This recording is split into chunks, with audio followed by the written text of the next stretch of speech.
Hello folks, Jonas G. Lafayette reporting. July 12, 2021. We start off this report with a rather disturbing piece of news. It seems that, not content with censoring conservatives on YouTube and other social media websites, the so-called Biden administration has now moved on to censoring private individuals on their private communication.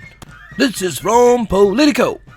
Politico reports Biden allied groups, including the Democratic National Committee, are also planning to engage fact-checkers more aggressively and work with SMS carriers to dispel misinformation about that is sent over social media and text messages. This is mighty disturbing development, folks. We are talking about private messages. It is one thing to censor public figures on social media platforms, which is egregious in its own right. Now they are seeking to censor your private communication. Folks, this is no longer the land of the free, so it must now be the home of the brave.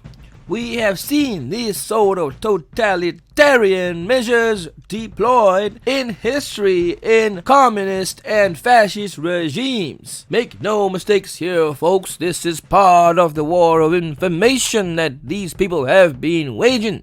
Misinformation is just another word for information we do not like and does not agree with our controlling narrative.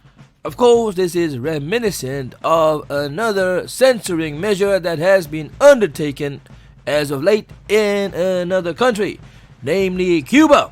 You might have heard the news that thousands of Cubans have come together and protest their communist totalitarian government. They are crying for freedom in the streets.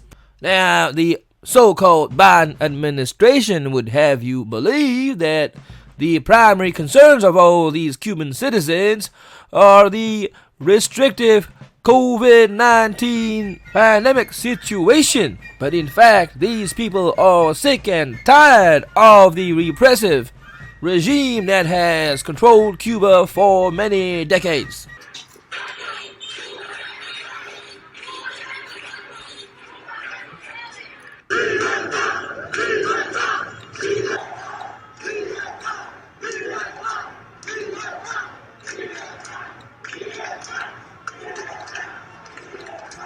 Earlier on Monday, Biden released a statement that says, "We stand with the Cuban people and their clarion call for freedom and relief from the tragic grip of the pandemic and from the decades of repression and economic suffering to which they have been subjected by Cuba's authoritarian regime.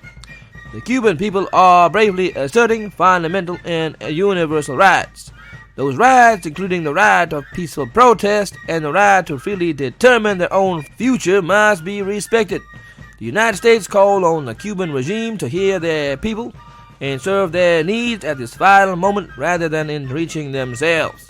Now, nowhere in that statement is the word communism or the word socialism mentioned. Now, you might say, well, Jonas, he did criticize the Cuban authoritarian regime and the decades of repression and economic suffering to which they have subjected the Cuban people. However, let me remind you that even communist China has also criticized other countries for their alleged abuses of, quote, human rights. That is to say, it is merely a distraction and a projection and means absolutely nothing. Let me now segue to the Cuban protest itself.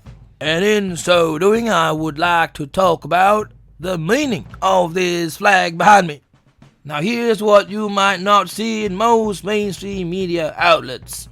During the protests against their repressive governments, these brave Cubans were waving two flags. Their own flag, the Cuban flag, as well as, guess what? the American flag.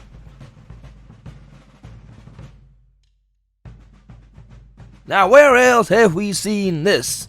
In Hong Kong, of course. We saw protesters that were protesting against the Chinese Communist Party waving the American flags. This is because this flag behind me stands for freedom, for liberty. Now, there are those who had never tasted real tyranny and real oppression, who criticize this flag and calls it ugly things, such as being a symbol of inequality or systemic racism. These people have no idea what they're talking about. Those who are experiencing real oppression from their governments look to this flag behind me as a symbol of liberty. They look to this flag and the principles and the nation for which it stands as a beacon of hope. We will not let their voices be silent, or the voices of American patriots at home. Alrighty then, that's enough for me today. As usual, links will be provided in the description box below. I have been Jonas G. Lafayette. Please don't forget to like, share, and subscribe. Thank you. Bye.